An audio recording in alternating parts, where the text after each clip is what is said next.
Welcome to the first panel. Let me begin by thanking everybody who has taken the floor before us for presenting a number of very interesting topics that this panel can discuss further on. Allow me to present the participants in this panel: Professor Guy Standing, who was already presented today. He's a professor of economic security, University of Bath in the UK. Further on, we have a guest from Poland, Mr. Rafal Antczak, who is a member of the board of the Deloitte Business Consulting. Professor Minzinger is a professor of law, the former rector of university, former minister of the economy, and Mr. Bernard Brščic comes from the Institute Jože Pučnik. He is also employed by the Faculty of Economics, University of Ljubljana. To begin with, let me say a few words about why we need to discuss UBI and the future of the market society. UBI can be, in principle, understood in two ways. The first one being that UBI represents a very simple reform of the national well-being. In other words, some social policy which does not radically change the existent system. On the other hand, it can be understood in much wider sense. It can actually abolish capitalism and rapidly change it, and so on. So this panel makes sense in that way. Allow me to give the floor to all the panelists in the very beginning so that they present their views in the very introductory in the introduction, and then we'll open the discussion and maybe leave some room for your questions. Maybe the colleague to my right. Well, thank you for your invitation. I believe that the concept and the model of UBI, respectively, apart from Rawls' theory of justice, represents the biggest challenge of our philosophy. Even more so, I would say that these two very views of political philosophy revived the interest for a quite dead discipline. Talking about universal basic income, we end up with a huge intellectual challenge for political economy as well as political philosophy. So all contemporary ideologies has to position themselves in aspect towards UBI.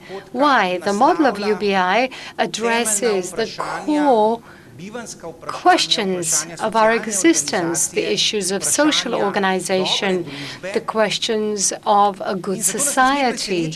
Therefore, we should not be surprised that either affirmative responses are present or conformative responses are present. And there's a variety of ideologies, of schools of political philosophy, and we can find people standing for the UBI on the extreme left with the radical Marxists, in the center, for example, with the social liberals, and on the right, even, if I tell you an example, those who stand for Virginia's School of Political Economy. In other words, some version of a subclass of UBI can even be found in neoliberal viewers who will stand for the second Chicago School, Friedman, Becker, Incarnation. In other words, we are dealing with an extremely important challenge, and I agree with Mr. Boljka that this challenge on one hand represents truly theoretical challenge, yet on the other hand, it represents the challenge for the reform of the well-being of the state of prosperity. I personally have to say that this is a rather ideological challenge for me, in the sense of how is it possible to justify UBI from the viewpoint of norm ethics, from the viewpoint of political philosophy, to look at moral and, at the end of the day, political and philosophical question, asking what are we obliged to provide for each other living in one society. Advocates of UBI, of course, look at spreading the field of freedom. I do agree with that myself, yet one needs to be really careful as to what kind of freedom does it spread. In the analysis of UBI, I look at the distinction that in the political philosophy was introduced by Isaiah Berlin, from the distinction between the negative and positive freedom, where the negative freedom is defined as a freedom whereby we are free from interference of other people, and on the other hand tackles the question as to what the state can do to us. On the other hand, the positive freedom means empowerment. In other words, the capacity to do what we wish to do, which means that the positive freedom, in order for it to be implemented, we can award some primary goods to it. For example, health insurance, for example, equipment with school services. In other words, or actually at the end of the day, we are talking about some basic precondition to survive, which should be ensured by UBI. So the universal basic income as a concept spreading out the field of positive freedom, well, I have no problem with that. But very rapidly, looking from the viewpoint of normative ethics, we come across a problem when we start raising the question, where is this UBI financed from? And of course, the answers lie in the states where there is no Ricardian rent available, which occur from possessing natural resources, for example, Alaska, or, for example, OPEC member states or Norway, where they have natural resources generating the rents which can be distributed and can be awarded to or allocated to the society.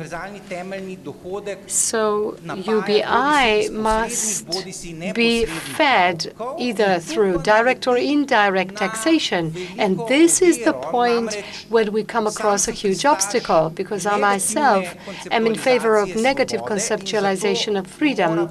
Therefore, those who will support the idea of UBI have to answer the question,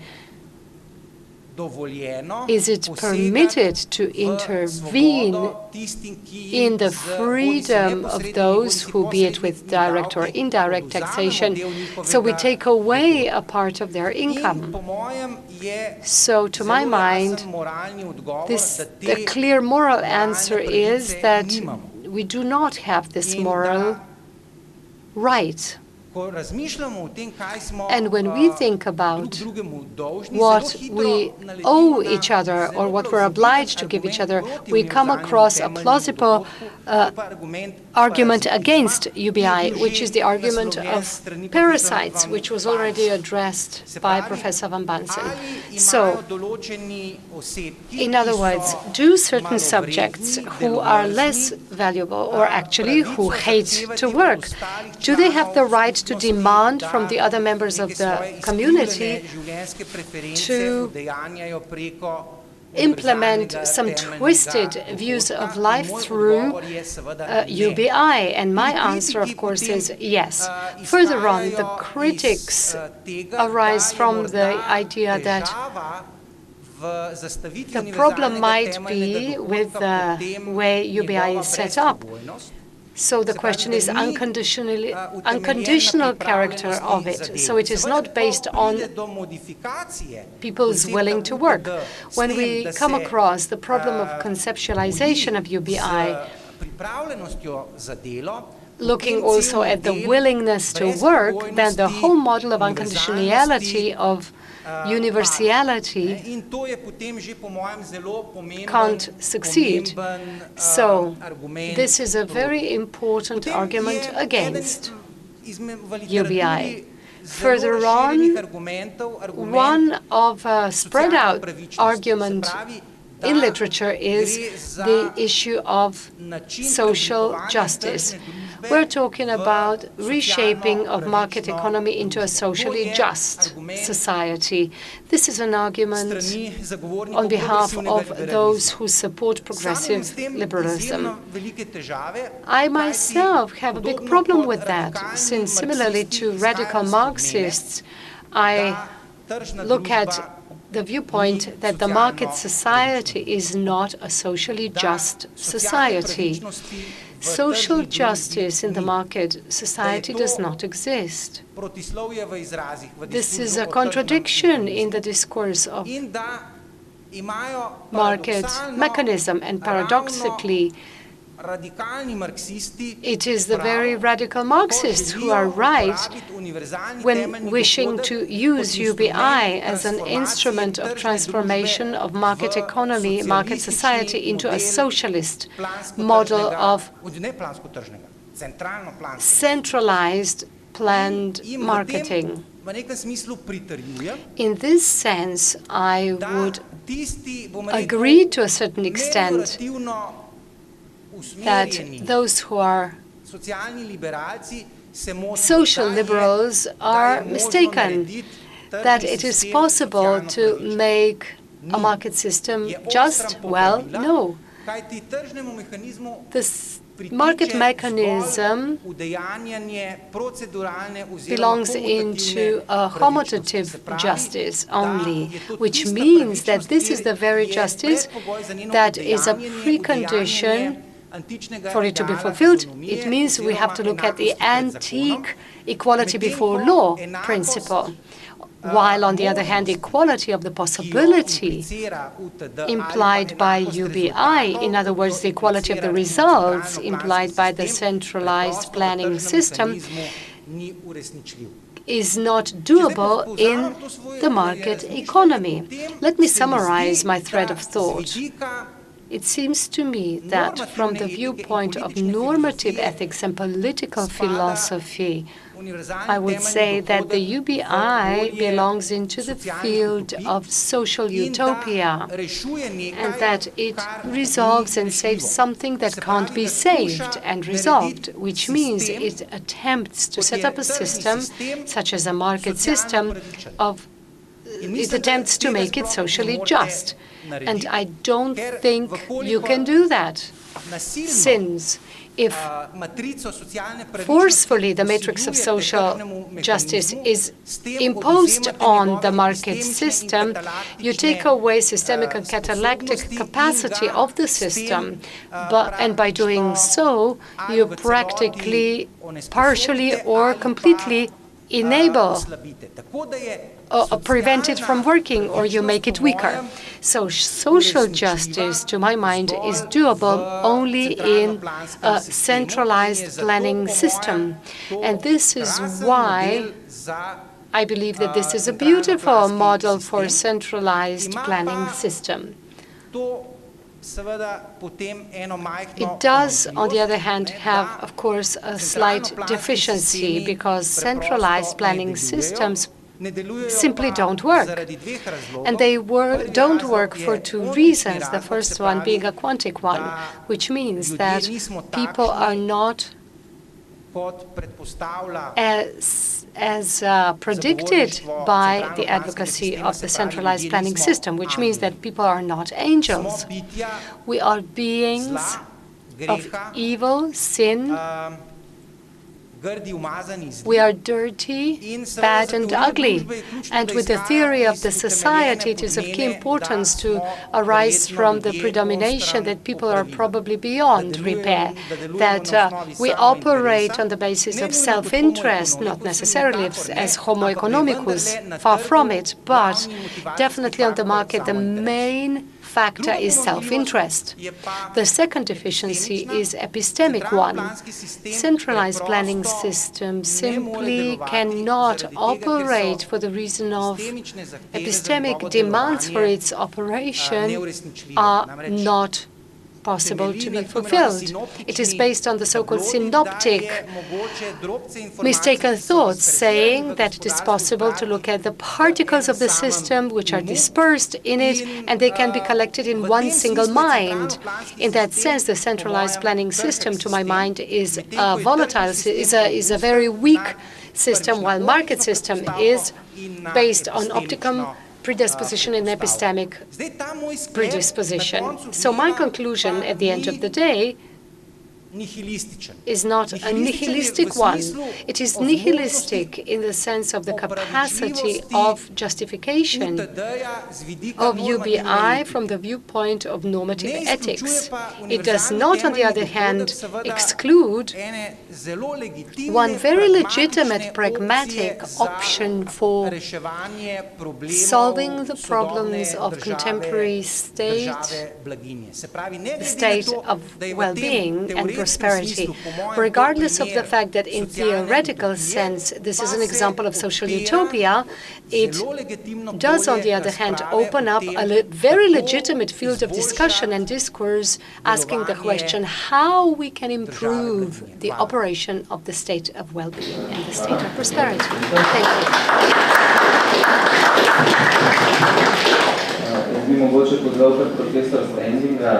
Se ali odzove na to, glede na to, da je on zagovornik UTD-ja, ali pa da naredi neko predstavitev, ki jo je želel narediti na tem panelu.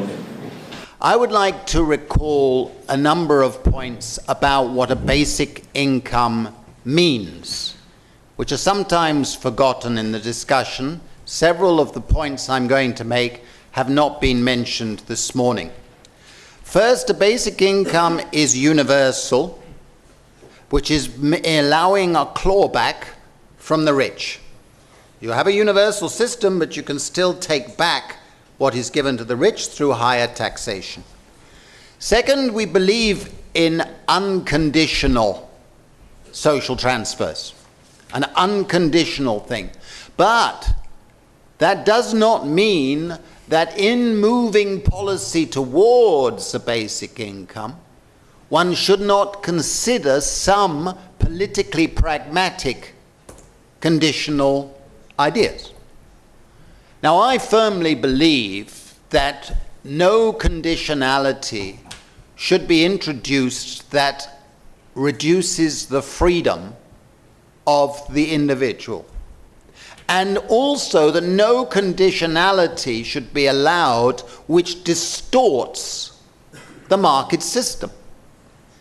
Now, the irony of that point is that most existing social policies introduced by neoliberals actually distorts their own principles, because their subsidies and so on actually distorts market forces. So they are actually living a lie when they do it. I believe in the old principle of ancient Greece, and Pericles in particular. And Pericles in 403 BC had a wonderful system. The ancient Greeks were terrible in many respects towards women, towards slaves, and towards others, outsiders, the Metics and the Banusai. But Pericles had a piece of wisdom, which is that he actually believed in the citizens having a basic income, which he actually put into practice, in return for the fact that the citizen was expected to participate in the political life of the polis. by going to popular assemblies, voting, deliberating. And last week I had the wonderful experience of going to Paestum in southern Italy. And if any of you have the chance, please go there. And in Paestum, this ancient Greek town with these wonderful temples, there is still the circle in the middle where the people used to go and deliberate and listen to all the different points of view before voting for a policy. And Pericles had the wisdom to say, if that is work, then they should be compensated for their time and their commitment. Now, I believe that that is an important principle that we need to reinvent in the 21st century, and is my retort to the individualistic interpretations of freedom. We don't just have John Stuart Mill and Isaiah Berlin and John Rawls, but we also have the Aristotelian tradition of republican freedom, of associational freedom, where we need mechanisms to encourage the individual to be a social person, to be participating in political life. And that is why I said earlier that I believe in a basic income must be part of a package of reforms. But there are other aspects that we must not forget. First, of course, we've mentioned that it should be individual. A woman and a man should have equal amounts. Whether or not a child should have a lower amount or an equal amount is something to be debated, but it should be individual. The next point, which we haven't mentioned, is that the basic income should be paid in cash, in money, so that the person can actually make choices. If it's in a voucher form or it's in another form where a paternalistic judgment is made by some bureaucrats, then you are already reducing real freedom. And the next aspect is that the basic income that we wish to move towards should be a regular payment. We tend not to mention this, or it's implicit in our thinking, but it should be a monthly payment, not a lump sum, which has all the problems of weakness of will and so on. It should be a mechanism for giving people security and human dignity that Klaus was talking about before. The next aspect is a basic income should be modest, not for total security. We're not utopians. We are believing that basic security leads to altruism, leads to reciprocity, leads to empathy for our fellow citizens. Now, we also realize, and this is something I plead with all of us, that actually moving in the direction of a basic income is not as radical as sometimes we make it appear. All states supposedly have a commitment to give all their citizens basic income security. We must present moving towards a basic income as part of a progressive reformist move, reducing conditionality, reducing selectivity, reducing targeting, and moving in the direction of where we want to go. And this is why in the last few years I've strongly supported the move to doing pilot schemes in local communities and testing out the effects. Because in the end, we cannot overcome prejudice simply by theorizing, sadly.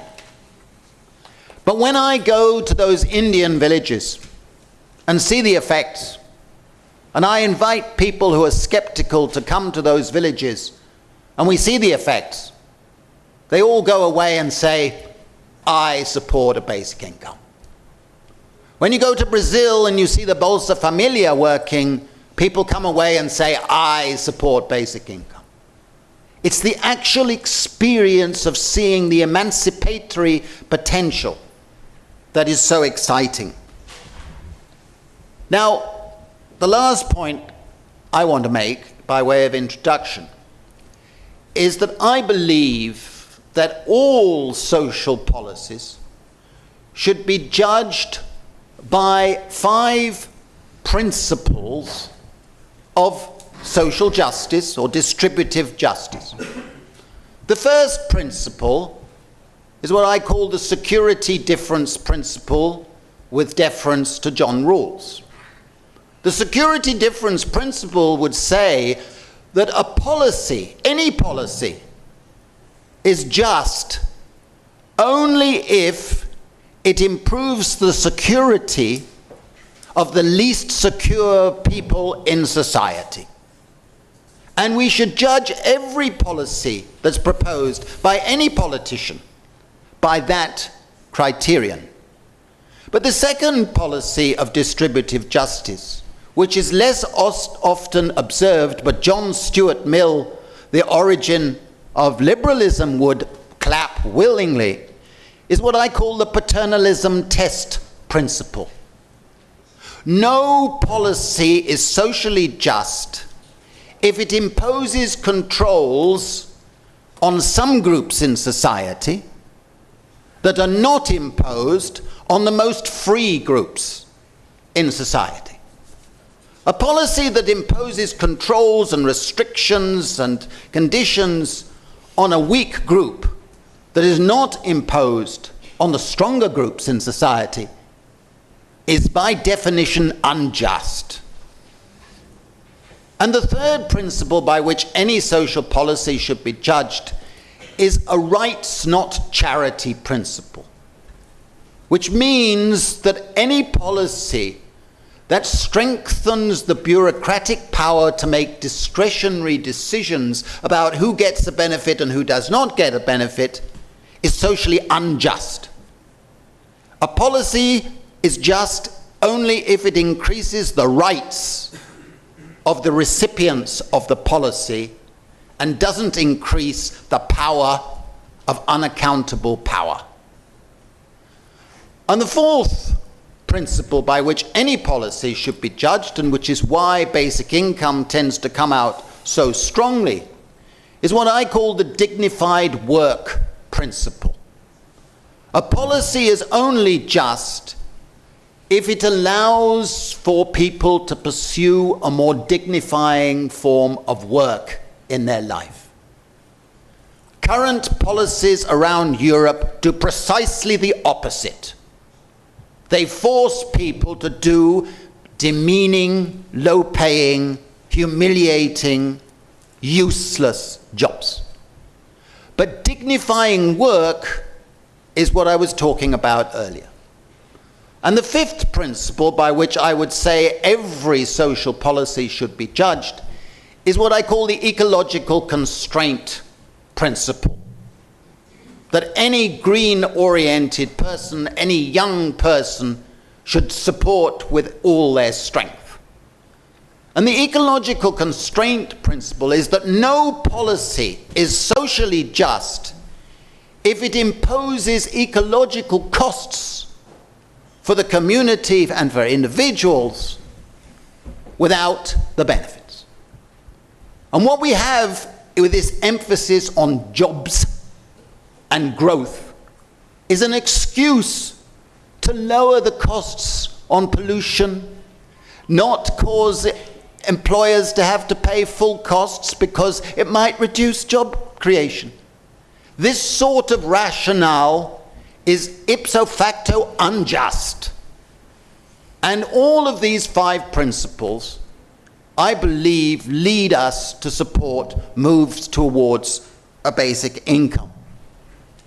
And the last point is that don't forget that freedom, full freedom, which every liberal should support, depends on strengthening human agency, human voice, human empowerment to have your voice heard in the collective decision-making process. And I believe a basic income and moving towards a basic income strengthens the solidarity, strengthens the capacity for everybody's voice to be heard. Thank you very much.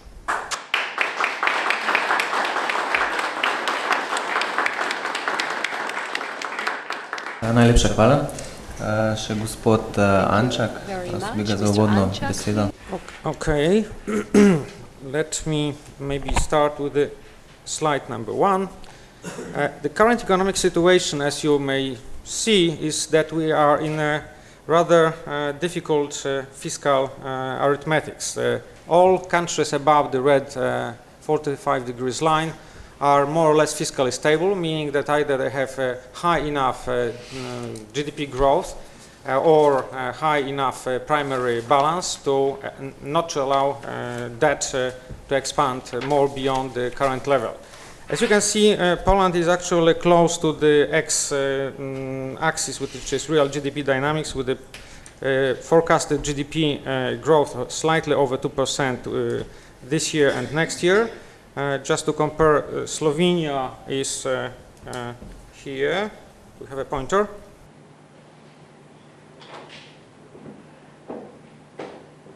Slovenia is here with a recession this year and probably next year, and with a primary deficit close to 1%. These are the latest IMF forecasts, so don't blame me for these numbers. So when you see the GDP debt in percent of GDP, you see actually that the average debt for Eurozone countries is over 80% of GDP. There are some countries, including Poland, they are below 60% threshold of Maastricht criteria. Poland would be balancing at the edge of 55% debt GDP level. So Slovenia is pretty close also at the level of 57–58% of GDP. So there is not much room for the fiscal expansion. Let's keep this slide for a moment. Why I'm saying that about the fiscal situation? Because when we think about additional expenditure, we need to find sources.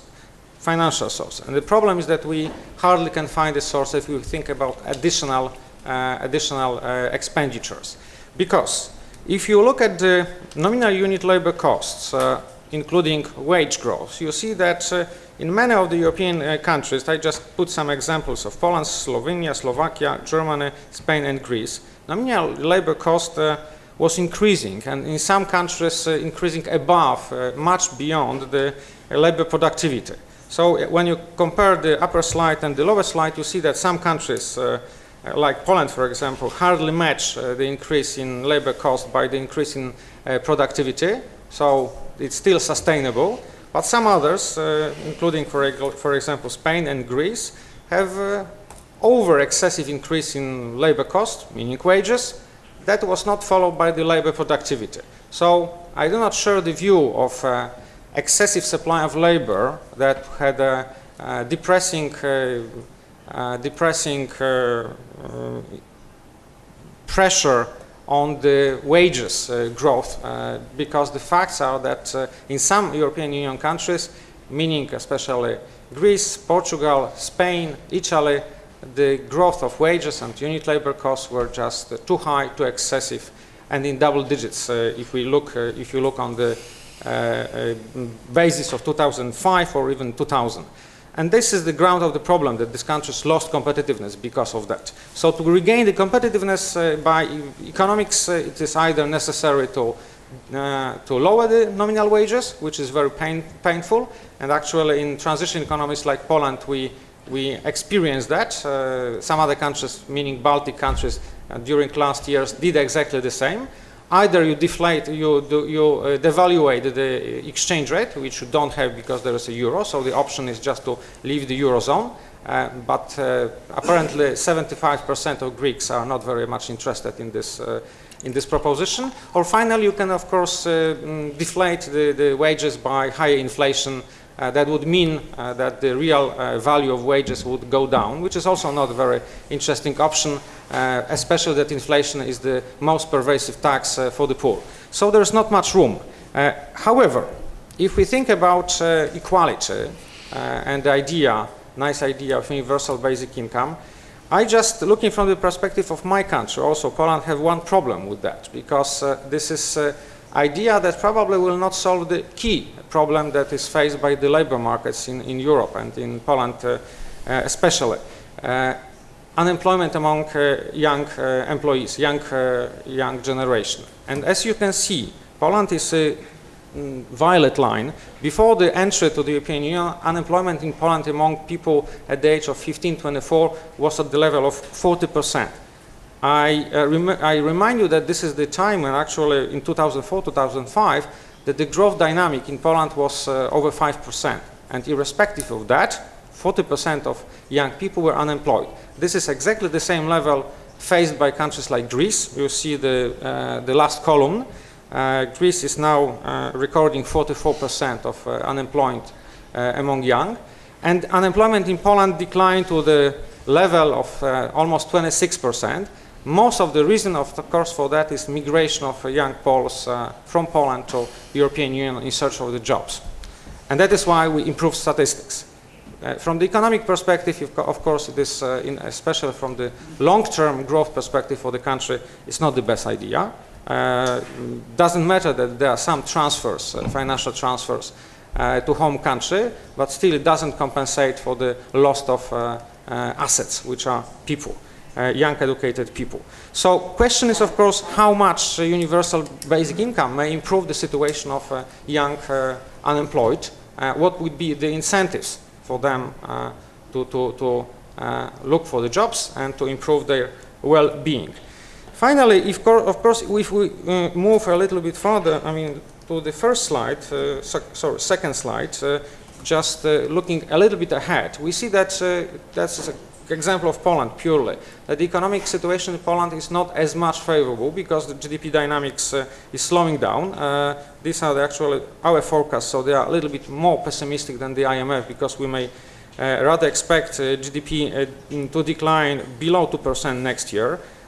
Most worrisome, of course, is the slowing down in private consumption. This is kind of a particularly worrisome in Poland factor because this private consumption decline is to some extent, or maybe bigger extent, influenced by decline in real wages because inflation in Poland is still high, much higher, twice as high as in the average of the Eurozone countries. However, if you look at the economy and the charts presented below, that Poland is actually situated just behind Greece, this green bar, in terms of the inefficiency of the markets. Actually, this is based on the OECD research, which set the ground for programs for Greece, because this also was presented 2 years ago in Greece, claiming that Greece has lots of inefficiencies. And these inefficiencies are also reflected in the Doing Business rankings that you probably well know. As you see, Greece is placed on the 100th place. They improved slightly to 100 from 101. Poland is actually stuck at the level of around 60th place in the world. As you can see, there's some other countries like Germany, for example, they are on the 19th place. So the problem is that I agree that the global economy puts a lot of challenges to developed economies and also to developing economies that actually have double-edged sword, meaning that they have problems that were not solved in the past like in the developed economies, and they have new challenging problems that are still not being developed as they should. The problem is that most of these countries have still a lot of so-called simple reserves. The problem is with the simple reserves that are really rather highly unpopular from political perspective. And eventually, because these problems are not also solved, the social and unemployment situation, especially among young workers, is not changing. And the reason for that is quite also simple, because young people are not very active voters. In Poland, elder generation or elder voters are twice or 3 times even more active than the young voters. So politicians, of course, address policies to the elder generation at the expense of younger generation. And I don't want to say that there's a quid pro quo, But nevertheless, the problem exists, and of course, if we think about democracy, and in that respect, I agree with Professor Standing that we should be active in our political rights. It is not maybe the best idea to start spending money which we simply can't afford. Thank you.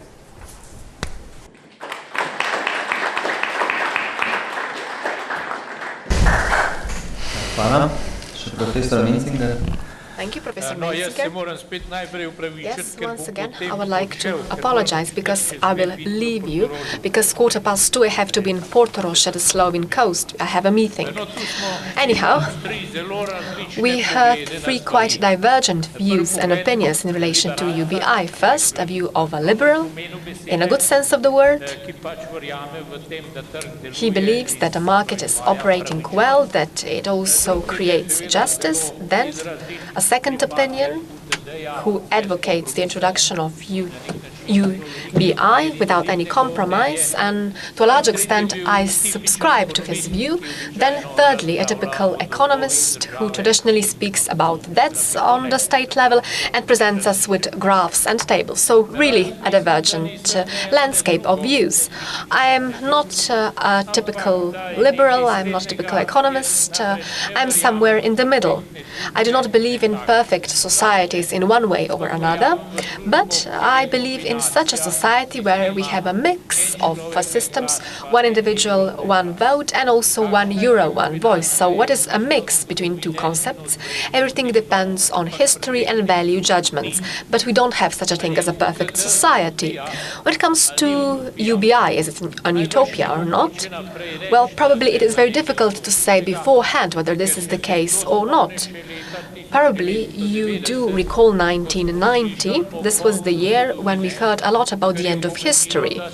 In other words, we rediscovered a system which might be eternal, but then this system 20 years later or even sooner, it crumbled, it collapsed, and nothing will be the same. Nobody knows whether this is the end of history or not. On two occasions, I discussed UBI. Firstly, there was a collection published in 2004. At that time, I raised my serious doubts about the introduction of UBI.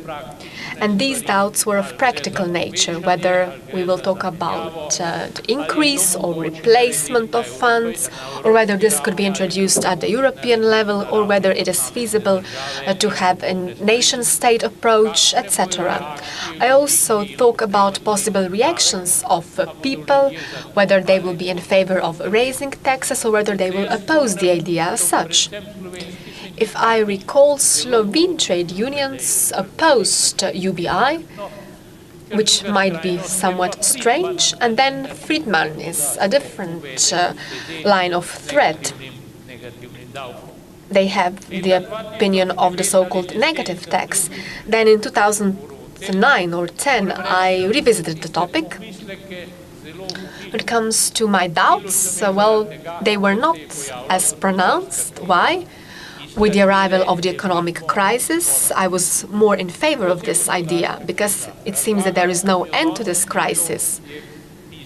And I heard actually Guy Standing's approach, which I fully agreed with, because the origins were quite long and we can resort to Marxist or Keynesian theories at the same time. So one is the problem of division and distribution in the developed world, where since 1980s in the developed world the share of labor in fact dropped from 75 to about 68, and we have actually a big gap between capital investments, savings, which were used for privatization, for speculation, for takeovers and mergers, as well as acquisitions. And on the other hand, we are dealing with this new market, 2 billion of new labor force. Maybe this expression should be banned because we are people, not just concepts, economic concepts, but this workforce had an impact on Europe as a whole. And we also invented new financial derivatives, instruments, out of which 50% amount to pure abuse those selling these toxic derivatives at the first step really had to know that this is fraud. And then, to even increase or heighten the problem, the European Union had one strategy, but the focus was wrong. If you recall the Lisbon strategy from 2000-2005, it said that we will create the knowledge economy, the knowledge society. We will produce knowledge, but then Chinese will make these products.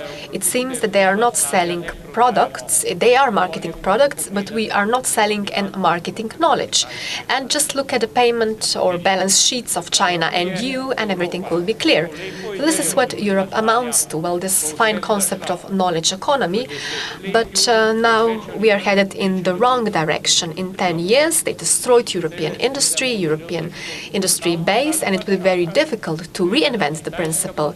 Or maybe we should wait for China to become a developed society. But then there was also one idea, namely the idea of competitiveness. We should be more competitive as a society. But this is an erroneous concept. We could say that it was doomed to fail because this cannot operate in practice. Why? We cannot compete with those societies which don't have social security. If you work, for example, 10 hours a day for 6 days a week, this is a completely wrong concept. How to compete with that? The EU then went further, and ultimately, when the crisis arrived, we have this new strategy, Europe 2020. It is somewhat more realistic as an idea. It puts at the forefront jobs. And why then the idea of UBI for me is an attractive idea all of a sudden? Because I feel that no longer we are economizing, doing economy to create or do something, but we want to have jobs. If we set up a new factory, nobody will ask what will be done here, but everybody just speaks about new jobs which will be created. So for that matter, probably there is no other way as to have just money or just to have new funds, but maybe we will just remedy certain things with UBI. But how to achieve this merely in terms of theory? When it comes to individual nation states, first we need to have the source of funding. Undoubtedly, income tax. I advocated this principle. I think that we should have unconditional basic income, and those who are well off should be taken back by taxing these individuals further. So income tax is the right answer. But the question is, how high should this UBI be? When it comes to Europe, we have another problem. UBI in Denmark is something completely different when compared to UBI in Bulgaria. So to put things on equal terms, well, this is not possible. Philip van Parijs made a sensible proposal. Let us examine whether at the European level we can introduce this by way of VAT, and one part of this VAT should be directed to Europe, and then we will see whether we are the Union or not, and we will have this key by taking into account population, so the number of people. In this way, we will address disparities, and only this will lead to sustainability. Whether this is a realistic concept or not, I don't think this is realistic. If you just look at European debates, they argue about 1% of GDP, which is allocated and earmarked for Brussels, because politicians have one new idea every day, but nobody wants to see that the public sector is not a problem, but the financial sector is the problem, but nobody wants to introduce reforms. Everybody just wants to squeeze the public sector, they want to reduce the funding for public sector, and the only country which had problems was Greece. Or do you think there was another country who also had problems, who was too extravagant in addition to Greece? Ireland? No, Ireland is a different story, because the amount awarded to public sector was quite low. But a bad bank was their problem. This is something we are doing now. And in this way, deficit rose to 32% and public debt was 92%. This was a completely different issue, but I'm just speaking about practicalities. Unfortunately, I have to stop because I have to come to Portorož, but I would like to apologize beforehand. Thank you.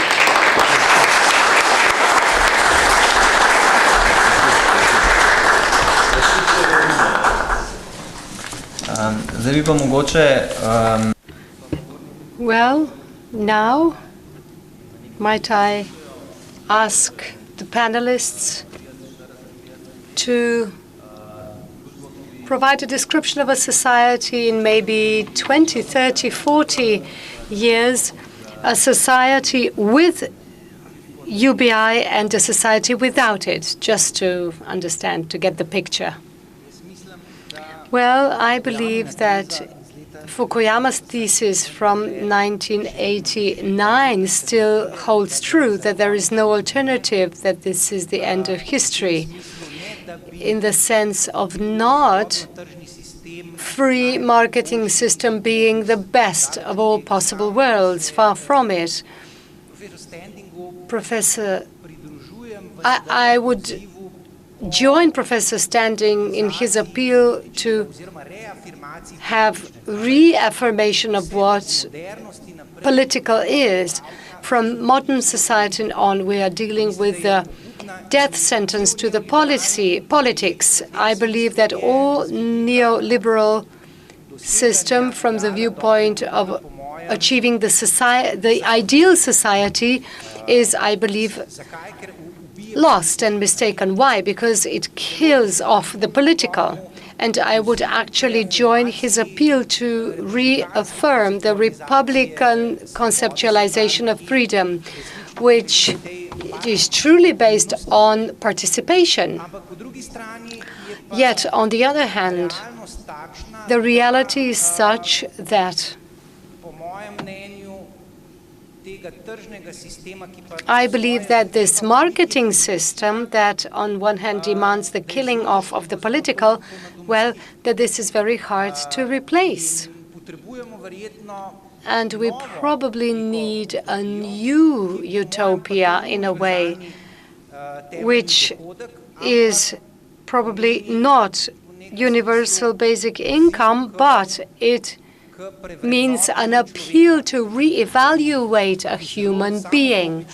And I will sound utopian myself by saying that actually if the nature of humankind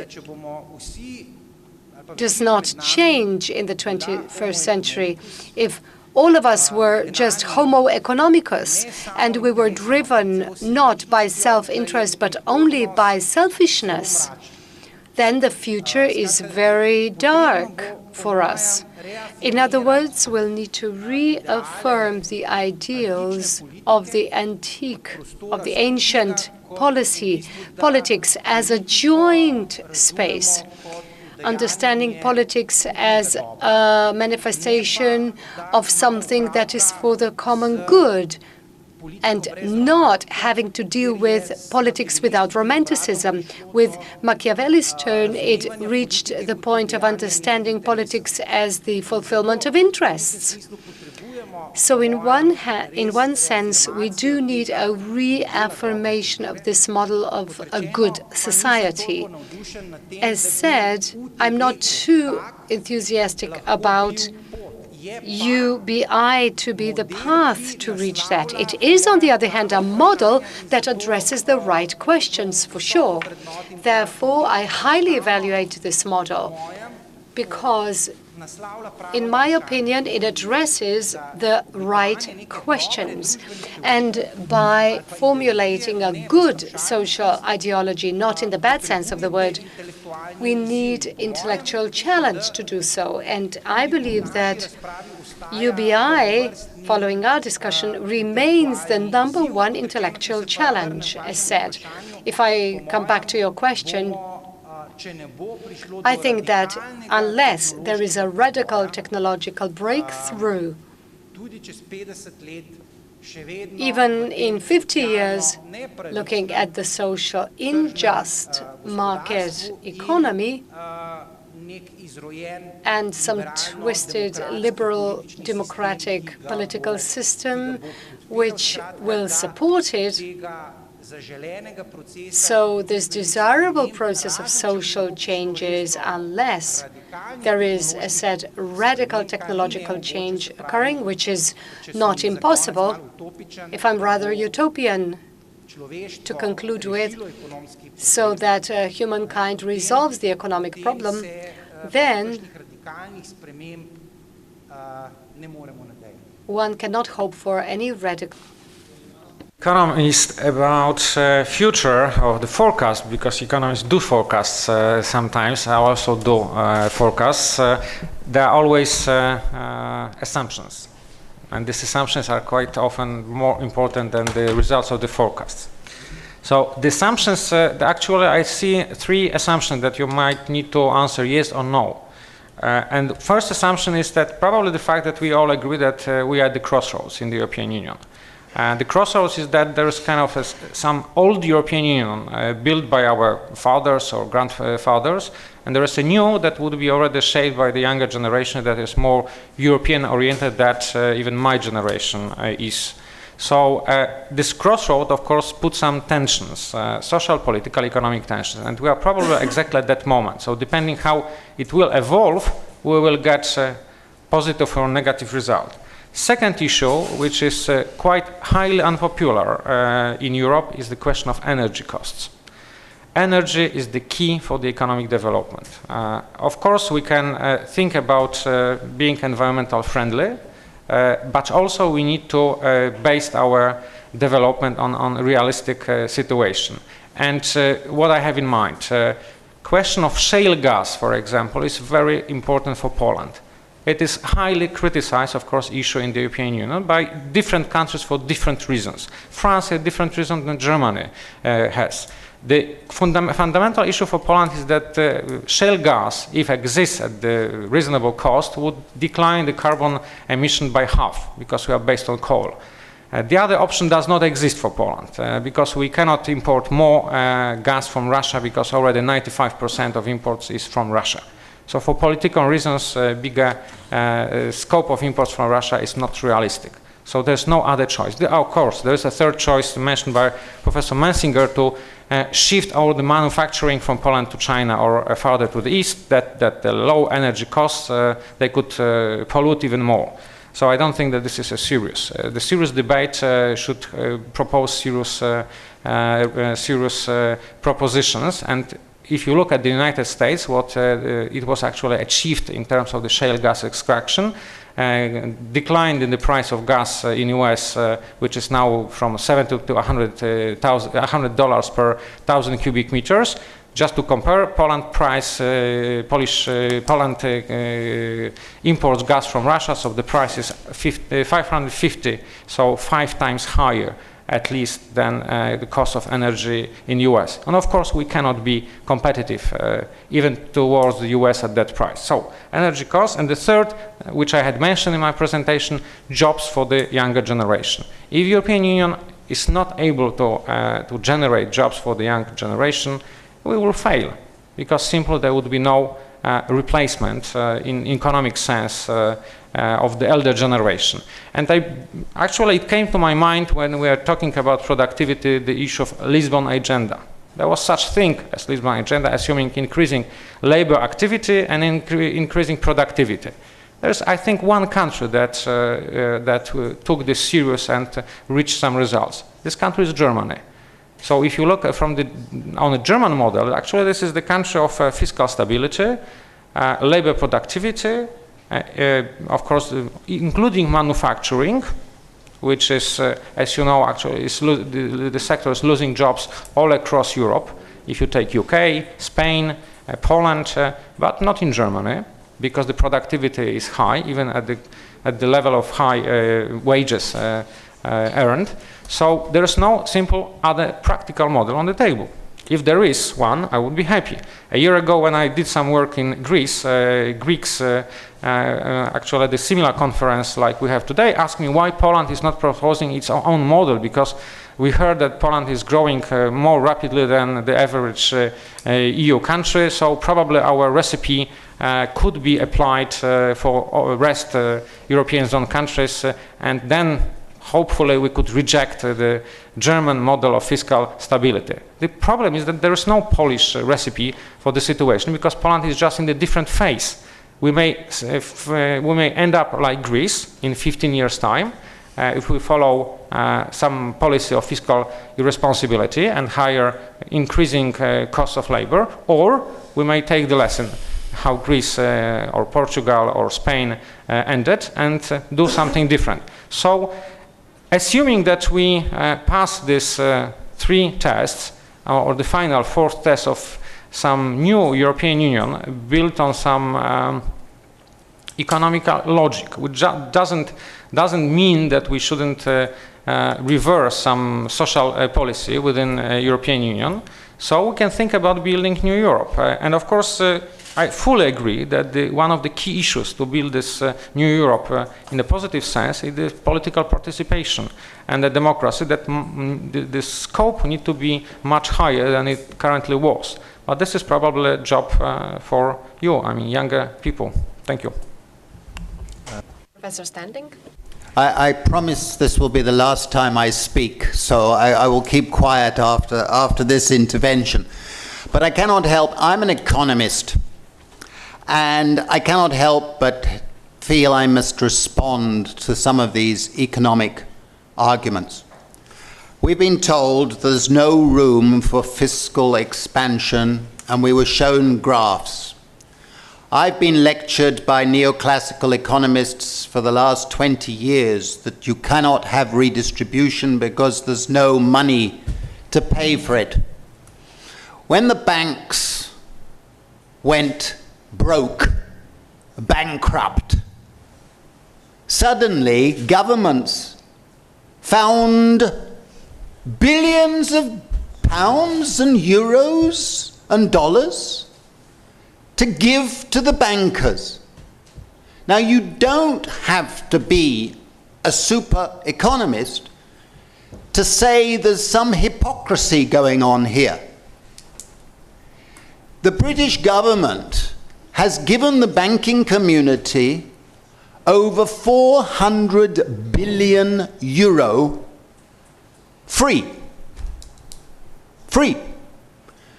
That money could have paid for a basic income for every British person for 5 years. So please don't tell me you don't have capacity for doing it. But there are other reasons for disagreeing with the whole thesis of the neoclassicals. At the moment, every single rich country, every year, gives at least 5% of its GDP, its national income, in subsidies to the rich. If you use that 5% of GDP, you could provide easily a basic income. It's not a question of affordability, it's a question of political will and listening to the right economists, or rather the not right economists, if you understand my political meaning. Now, I think the worst recipe of all the neoclassicals is to lower real wages further. Make real wages fall even more. Even a right-wing politician like Winston Churchill in the early part of the 20th century realized that a low-wage policy lowers productivity of the worker. If you have lower productivity, guess what happens? You lower growth and you increase real unemployment. Lowering wages beyond what they are at the moment would be a recipe for worse inequality, more unemployment, and more social strife, which is really what is the worry that all of us should be facing. And the next point I want to make in response to this argument is that youth, our younger generation, are the ones who are facing the poverty trap, the precarity trap that I talked about, and are being driven into mini-jobs and workfare, which is lowering productivity, lowering freedom, and lowering the long-term development of human capacities which all our societies need. If this is the answer, it must have been a bloody stupid question. Because it isn't the answer. You cannot go down this road any further. And the last point I want to make is think once again of what has been happening where we have had moves towards a basic income. Take Brazil, where they've introduced the Bolsa Familia, which is a sort of basic income. Guess what has happened? Since they did it, economic growth has increased, economic inequality has fallen, unemployment is at the lowest it has ever been in Brazil, and women's status has improved. Think of Norway. We're told there isn't another European model. There isn't another model. Rubbish. Norway has succeeded in avoiding the worst. You could say it has oil, but so have other countries. Norway created a capital fund from which it uses its money to pay out dividends to help social policy and reduce the inequality, reduce the unemployment, etc. Think of Alaska, where they have a basic income paid from the Alaska Permanent Fund. Every year, every citizen of Alaska. It's not surprising that Alaska has the lowest level of inequality of any US state. Fact. And finally, think of those Indian villages where you're seeing a basic income leading to work being created within the villages as multiplier effects.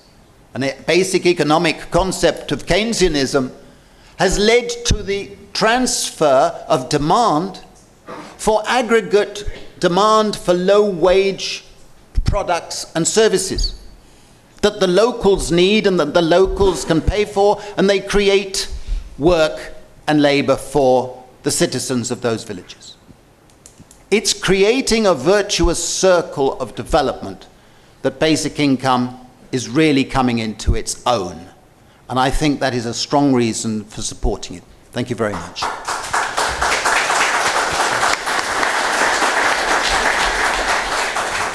Zdaj lahko začnemo z vprašanji. Hvala za vaš odziv. Good morning, ladies and gentlemen. I heard the name of Greece being mentioned several times, since I'm the only Greek, I believe, standing here. And in addition to this, I'm among those rare species in Greece. I'm a Greek liberal. I was a candidate in national elections, and I was member of the Liberal Party. Let me congratulate Professor Stanik and add a couple of thoughts before I proceed with my question. We were in an extreme situation to think in a completely out-of-the-box manner. We proposed in national elections a similar idea regarding the pension system. All I want to give you is a bulk figure. We calculated that the additional money that the country injects into the pension systems every year is about 20 billion euros. This is analogous to the money that the country spends on defense, education, and public investments. All together, just so that you can understand how grave the situation is.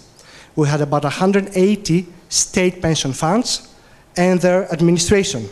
And trade unions fragmented, each pressing, for individual pension schemes, for their own people. So in the end we said, okay, let's go for a basic guaranteed income, a pension of 700 euros per month. And guess what? It was voted down. We only got 1.5%. One would have assumed that, this is a groundbreaking idea, because we calculated that if we had paid every citizen in Greece above 65 years old 700 euros without any conditions attached, that would have led to something like 15 billion euros. And we would have made already large savings. The problem here, and this is how I would like to add value to the discussion, was not about where this can be financed or not. We tried to think in a redistributional scheme. So we said, if we delete all state funds and their administrations, then the solution is found. And guess what? The trade union said, and what is going to happen to all those people, to this enormous bureaucracy? Will they be laid off? Will they be found in the street? To this, we had no answer, of course. So here's the question here. I think that the commonplace, every presenter, every contributor here agrees that we're from a research perspective, we are in an idea that is on a basic research level. We don't know how this scheme could be financed at the European level, at country level, with coordination at European level or not. My feeling is that the only way we can go about this is by having more impact assessment, more feasibility studies, and more dialogue across Europe. So the question is to all of you, do you believe that this is at least a subject worth researching and discussing further across Europe? Thank you very much.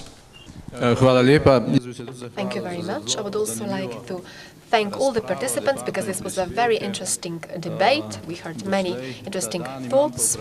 But I do have one question for the members of the panel. I would like to ask them to comment on what has been said. The first issue, to advocate the radical introduction of UBI implicitly also means, of course this was not said explicitly, but we should put an end to this tradition which we have from Smith, Marx, etc., that work is in fact the basis for social and economic status of every individual and in turn society as a whole. And in this way, this indeed is a radical shift in perception, but the question is whether we have social or economic systems with such a radical change which could be sustainable in the long run. So what do you think about that? Secondly, Professor Menziger, unfortunately he is not with us, he spoke about globalization. A debate on UBI, in my opinion, should be put into context of globalization. And we cannot merely talk about UBI by merely discussing Slovenia or Europe, but we should have a widened approach. And my hypothesis is this. UBI is becoming increasingly necessary with the increased globalization, because it will be even more difficult to introduce it with heightened globalization. And one suggestion, and Professor Menziger didn't make this proposal, but maybe we should put an end to the process of globalization, and whether this is possible or not. However, economically speaking, for developed countries this would be very problematic. And then a third question, the question of context, the context of values. Brilliant examples by Professor Standing discuss examples from Brazil, India. There were also some attempts in the EU, but my hypothesis is this. In the long run, whether it is possible to set up UBI schemes, well, everything depends on whether you have the certain matrix value within a certain society. Lastly, some lecturers also refer to this question of values and political will, so whether we should take this step or not. But this is not just the will of those who will take decisions, but the will and readiness of those who would have to embrace the system. So predominant part of the population who then will also live and support this. Well, just in general terms, I will attempt to gather my thoughts. I believe that obsession with eligatorism is important to be mentioned here, which means that some of you suffer from the illusion that equality is per se a value. In other words, as we were talking before about the problem of definition of liberty, a negative and positive one, it is quite apparent that we have a different understanding of equality as well. Some of you believe that we need equality of results.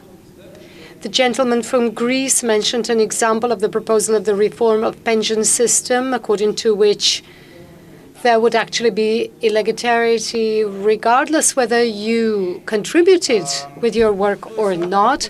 This, of course, can be a quite legitimate political ideal. I, on the other hand, have to say that I don't believe in such equality. I don't believe in the equality of the results, nor do I believe in the equality of possibilities. Simply, life is such that some are born beautiful, some clever, some stupid, some lazy.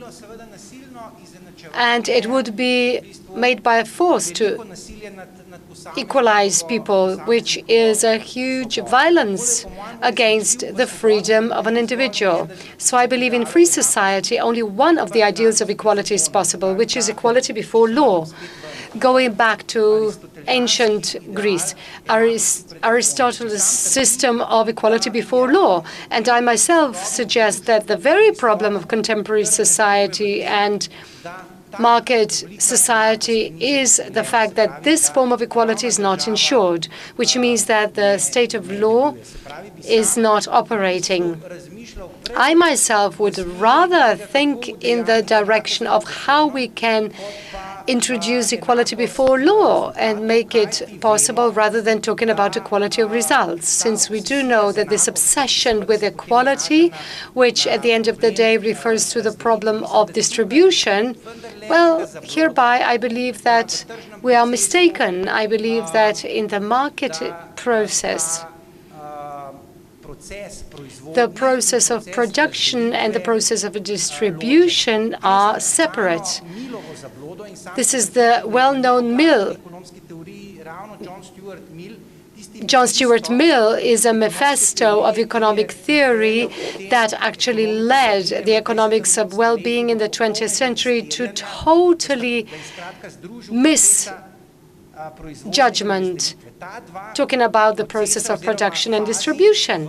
These two processes are not separate but combined in the process, which means that in some sense we need to get rid of this illusion that the political interference into the phase of distribution has no consequence on the production. It does. So the social utopian, social engineering saying, let us now take away from someone because the cake is already baked and cooked, but the cake has not been cooked yet. In a certain phase, it all depends on initiative, and everything has to be taken into account within the discussion of UBI, how detrimental and damaging consequences can be on GDP.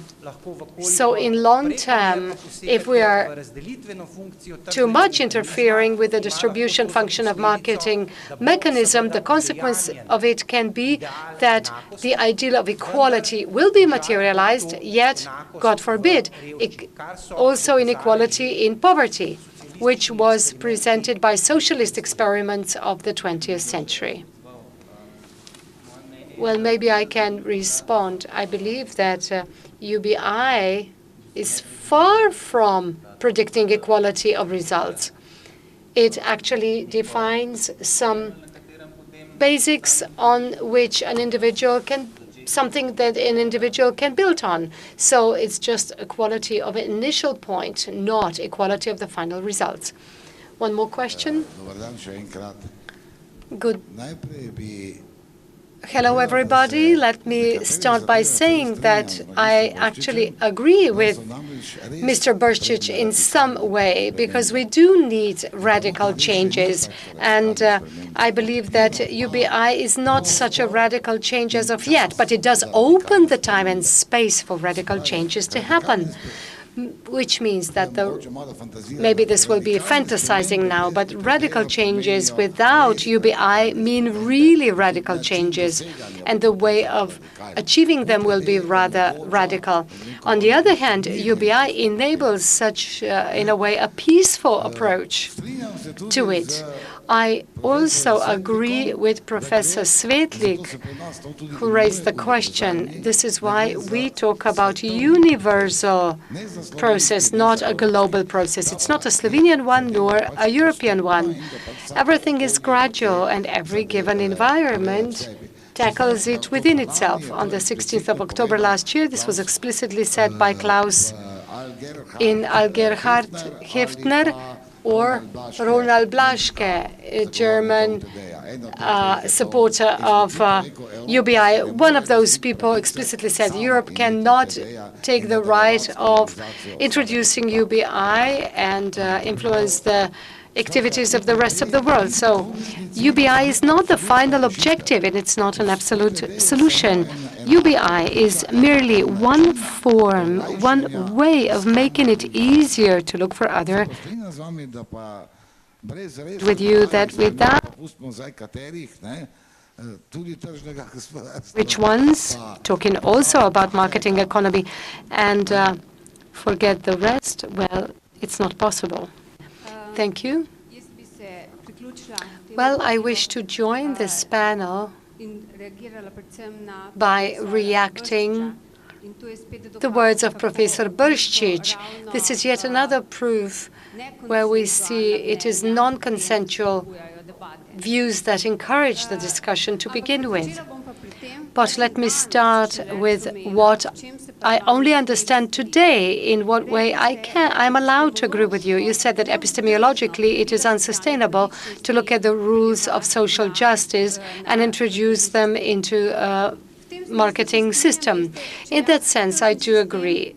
You see, if I compare market system with some football match and a football ground, and I agree that the winner of Football Cup cannot be proclaimed on the basis of social justice, but on the basis of football rules and goals achieved.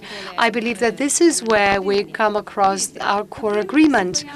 But then I start disagreeing when somebody wishes to sell me the vision of life, offer to me a vision of life where all aspects of our life have to be adapted and made in the sense of football game. Because not all of us are born football players, for sure. Secondly, even those who love sports would probably, maybe, love something else rather than just football. And then you said that it is interesting that thinking about UBI, we need different human nature. But I, on the other hand, will offer a different thought to you, especially in reference to the panel. Think about a potential idea about human nature representing only male side of nature, meaning male value matrix. And that maybe we do not need to look for new human nature, but rather a more equal presentation of male and female values and value priorities. I'm not talking about us having different values, but we do have different priorities. So this is one of the strong points of thought and consideration, but I would wish to do something that probably none of you did. How do I see life in 2050 without UBI? Maybe I mixed up the title, but Total Recall, I believe, was the title of the movie, of the film, presenting where people were in slums, when people had to pay for air, where multinationals closed the tap so that they only could breathe as fish out of water when they had to pay for water supply, where women sell their bodies in order to give food to their children. This is how I imagine life without. Thank you. Professor Brščic, you mentioned that people are born such and such, but you didn't mention that people are born in poor families as well. This is where we have a problem. These children can be highly talented or not. As you said, that's true. But the children from poor families have very limited possibilities of development, truly limited. And this is where I'm talking about the market system. I completely agree that the introduction of UBI is a corrective measure. It is the most important reform to save the market system. It is not a competition to the market economy. I totally disagree when you say that this would only work in the centralized planning system. Far from it. Why? We have a marketing system. And this is where the reforms come into place. The state is introducing reform to save the marketing system. In other words, also we're introducing pension reform. At this moment, we all say that we agree that we need pension reform and reform of labor market and so on and so forth. If we have all of these reforms, it means that the state is planning for the reform to keep the market going. Why not introducing UBI as an important reform? But talking about the pension reform, and the gentleman from Poland mentioned that a high level of unemployment in Poland and elsewhere refers to the young, to youth. It's quite illogical. We're going to prolong working time, which means that older people will work longer because life expectancy is prolonged, because we did not pay enough into the pension fund. On the other hand, we have a limited amount of working posts. At this moment, what will happen is that on account of introducing or having a better pension reform, we'll have a bigger share of young who will be unemployed, who will lose their knowledge. In 10 years, knowledge is lost because technological development is so rapid. So in that moment, we created huge damage. As before, less opportunities were given to a talented child born in a poor family with less opportunity to grow, which is a catastrophe for the development of marketing system, because this marketing system could benefit from everything. Look at economic development or the potential development of a potential of this child. In the same way, will have huge costs. So we threw money away into the school system to educate and train some generation, which will be completely useless in 10 years' time because we provided schooling for them. We'll prolong working time for older workers, and intentionally or unintentionally will transfer resources or use the resources from the health sector, because most of these people are really worn out and they'll spend more time on sickness leave and so on. So this is where we come across UBI. UBI, as you mentioned, is morally disputable. Somebody who's not working will receive UBI just the same. Well, you can call it that, but maybe not. Why not? At this moment, if somebody doesn't want to work, will not work in this system nor in the system with UBI. They won't work. And there are such people who just simply won't work, whether we respect it or not. This is how it is. But something else occurs. In case such a person will get UBI, there will be less problems with that person. What will happen? There will be less costs. Maybe these people will have now been involved in criminal deeds, but now there will be less costs for the state. So it's a benefit for the state. So it's not so morally disputable anymore. I do apologize, but we're running out of time. One more thing, please. Normative ethics that you mentioned. which would be dubious in the introduction of UBI? Well, maybe not. We wouldn't be able to introduce UBI in the 4th century, for example, or in the Stone Age, let alone in the 12th century. But now, with the development of production forces and knowledge, people produce sufficient amount of goods, or even too much. So now it is possible. But what is the result? Of course, it is thanks to the deeds and hard labor of our ancestors. So UBI could actually be a rent, so to speak, of the previous generations. A baby, for example, being born now hasn't done anything for the development as of yet. And yet, maybe they will contribute yet another stone in the mosaic of a more successful society. Maybe I simplified everything too much. I'm so sorry to stop you. We're pressed for time. Professor Standing wished for the floor and respond very briefly, please. Yeah, never trust me again because I'm breaking my word. I apologize for that too. I got a little worried earlier when I heard of a new argument about basic income, that the possibility of women going on a sex strike. I got very worried about this as a possible leverage towards basic income. I do hope it doesn't come to that because I'm personally involved. But the second point I'd like to say is Zoyalada, because I think we all feel partly Greek at the moment. And the trials and the terrible experience that the Greeks are experiencing is something that is the ultimate of the neoliberal model as it's developed. And in that regard, I think not only do we have a sex strike issue that's worrying me, but we also have a straw man that's being entered into the debate. This business about equality, whether we're for or against equality. What we're really talking about is about making societies less unequal and reversing the structural changes that have increased inequalities to a quite unsustainable level. Which is why I mentioned these 5 policy principles about justice, and why I believe that the key assets are what we should be talking about. Control of time, space, knowledge, and so on. These are what we should be talking about.